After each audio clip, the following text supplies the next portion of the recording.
Dito pala ako guys, titinda balot. Ayan. Ayan pala si Maning. Ito guys, paninda ko balot. Ayan. So medyo madilim nga lang guys.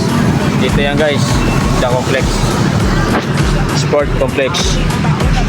So nandun guys yung SM Caloocan. So dito ako guys, sa tabi ng kalsada guys, titinda. Tinda akong balot. So ayan guys. Ay, ito pala yung paninda ko guys.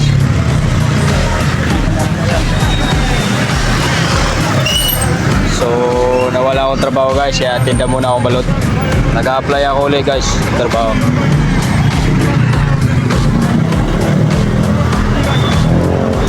So katabi ko guys dito si Maning. Medyo nakaupo siya guys sa gilid. Ito guys, ito yung balot.